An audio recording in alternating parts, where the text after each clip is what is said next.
Hello and welcome to World Talks on TVP World with me, Ashim Kumar. The EU-Mercosur trade deal, after more than 25 years of negotiations, is finally nearing a conclusion, but not without drama. Farmers across Europe are protesting, and countries like Poland, France and Italy are raising concerns over safeguards for agriculture. Meanwhile, Brussels insists the pact will boost exports, diversify markets and strengthen Europe's global economic position. Tomasz Włostowski, managing partner at EU Strategies, joins us to break down where the agreement stands and what it means for the European and Polish businesses. Tomasz, welcome back to TVP World. Thanks for taking the time. Thanks for having me. So let's get a snapshot of where we are right now. This is an agreement between the EU and a bloc of South American countries, Mercosur, to do what exactly? Well, basically to eliminate most of barriers to bilateral trade. Basically this South American market has for decades been very protected by very high tariffs. So the EU is hoping to bring down those tariffs on manufacturing goods. That's number one. Number two, we're also hoping to liberalize the services market. So European companies, in particular in financial services, in telecom services, they're quite competitive. And they're hoping to get a piece of the action. European companies are already on that market extensively, but they're feeling, the strain from global competition. So Europeans basically hope to dismantle most of the tariff barriers, regulatory barriers, barriers on services. And then, of course, the South Americans, what they hope to get is, well, number one, a lot of European investment into their countries, but they're also hoping to break down the barriers in the European market. And of course, on the top issue on that list is European agriculture, which, notwithstanding European power in agriculture, Europe is quite protective of the agricultural market, and that's why the farmers are concerned in Europe. But that's basically, we're bringing down the barriers to trade. Okay, so you mentioned agriculture. What proportion of the European market is agriculture in the big picture of the deal? Well, right now, agriculture is not the main part of the deal. If you look at European trade with Mercosur, that's about 153 billion of goods and services going both ways. Out of that, goods is 110. So, 110 out of 153. So that's a lot. Services is only about 40. And then out of that 110, billion of trade and goods, agriculture is about 28 billion. So basically, trade in agriculture, and that's mostly imports into the EU, that's less than 20% of overall trade. So it's not a big sort of component. But of course, opponents claim, look, right now it's less than 20%, but if we dismantle barriers and if we dismantle quotas and then tariffs, basically those exports will, balloon and they will rise very significantly to the European market. That's of course not true, but at least that's the fear. Right. Why is it not true, Tomasz? Well, it's not true because actually the market opening opportunities that Europeans gave Mercosur countries and the Mercosur countries agreed to take are quite small. I mean, just to give a couple of examples, beef market is one of the topics that is being brought up, but we're actually lowering, not even eliminating, but lowering quotas on 99,000 tons of beef. Whereas, Brazil, for example, the Mercosur countries produce 15 million, right? 15 million to 99,000. Let's say that's beef. On poultry, for example, European consumption is about 12 million tons. We're actually lowering tariffs on 180,000 tons. 180,000 tons to 12 million tons of European consumption. So, the proportions are basically, I don't want to say laughable, but they're really, really small. Okay, so the tiny proportions. Is there a health and safety issue that Europeans are worried about?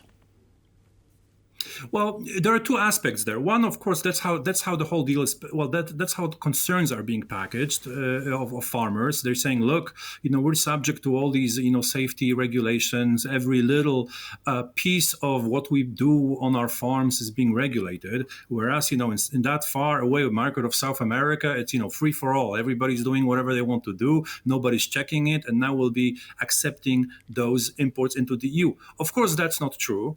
Because one of the conditions for that market opening is that all the produce, all the meats, all the vegetables, all the fruits that South Americans are exporting into the European market, they have to comply with our own, food and safety standards. So at least in theory, they're supposed to meet our standards. Of course, the farmers then bring up this issue of, well, how is this going to be enforced? Is every apple, or every banana coming in from South America going to be checked? We know that's not going to happen. But basically, those fears about whether our own European safety, food safety laws are being complied with by those imports, that's the main sort of issue that the farmers bring up. And then the second component of that is sort of unfairness in competition, because of course if we have a lot of European laws regulating how meat and how vegetables and fruits are produced, that of course imposes a cost on the production.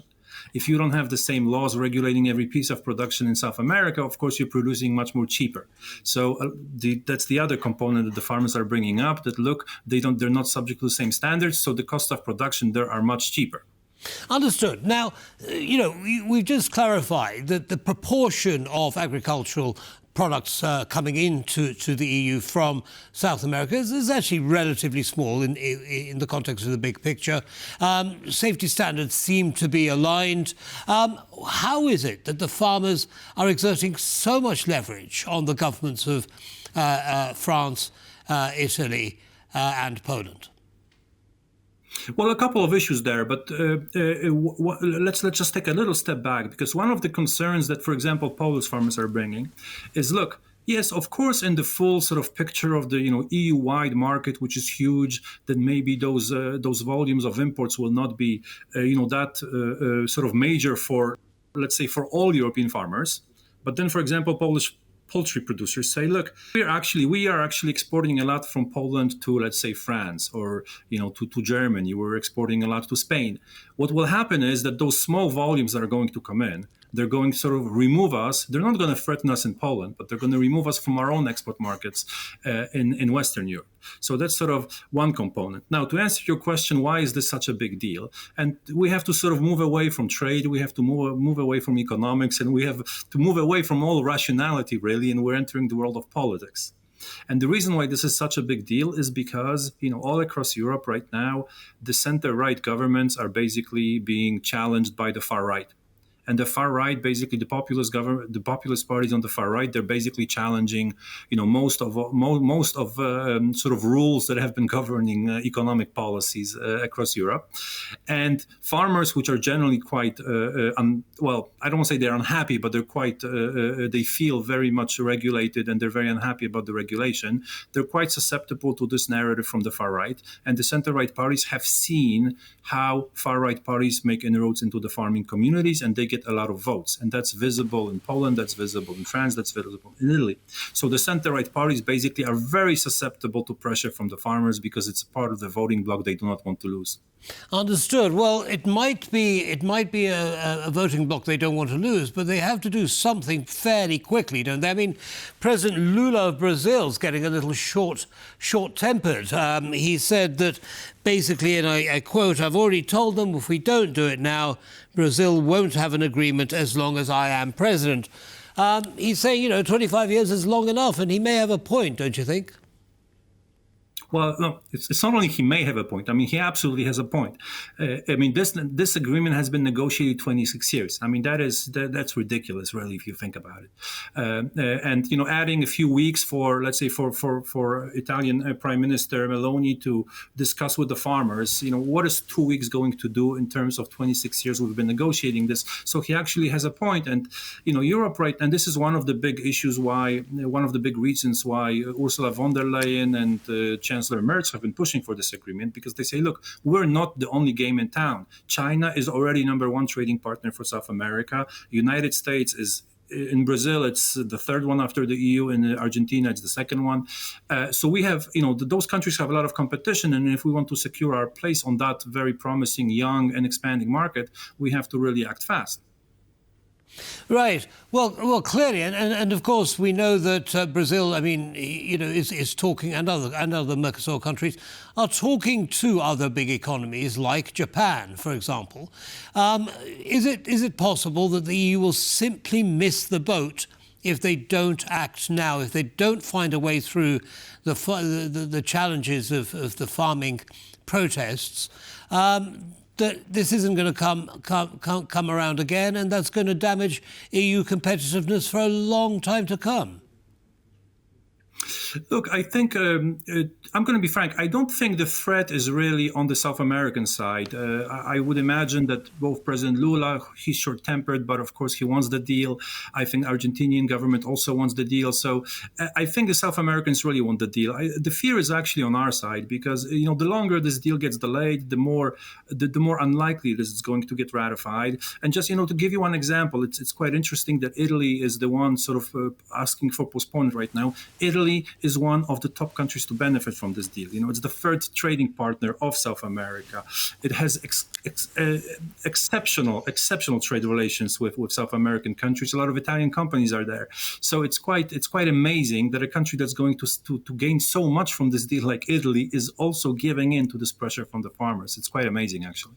Now, Prime Minister Meloni of Italy, of course, has said that she's confident, she said to President Lula, she's confident that she'll be able to get the farmers to come around. What do you think she has up her sleeve? Well, to be honest, I think, as I've said, I think Italy, the balance of rights and wrongs in this agreement is very clear in favor of the agreement for Italy. They are, as I said, they're the third trading partner. They have extensive relationship with all the countries, on the personal, cultural, historical level, commercial level. So I'm pretty certain that for Italy and for the Italian business, for the manufacturing, for the electronics, for the cars, they really want the deal. So for her, I think she actually needs some time to appease the farmers, but her decision is made. I think that she really wants the deal. She's also center right. She's ECR. She wants this deal. I think she needed the optics, maybe optics vis-a-vis the farmers, but she is also probably playing her own game with, number one, is with President Macron. There's quite a lot of diplomacy between the two countries. President Macron is the big opponent of the deal, so I think she might have also helped him by delaying the deal. And she's also, putting her stamp down, showing that she is important because let's face it, Prime Minister Meloni is one of the most important players in European politics right now. And by slightly delaying the deal, she's also emphasizing, look, I'm very important here. OK, now, in the last few seconds that we have left, Tomasz, look into your crystal ball and tell us, is the deal going to be signed in January next year? It's a difficult call to make. I am a big optimist. I think this is a good deal. I don't know if it's going to get signed, but I certainly hope so. I think this is a very good deal for Europe, and I think we can overcome the challenges with partners. And I think Meloni is going to be on board. Well, whatever happens, we look forward to having you back as things move forward. Tomasz, thank you very much for your time, and have a Merry Christmas. The same to everybody. Thank you. Thank you. Bye-bye. And that brings us to the end of this episode of World Talks. Don't go away, though. As always, lots more coming up. Goodbye.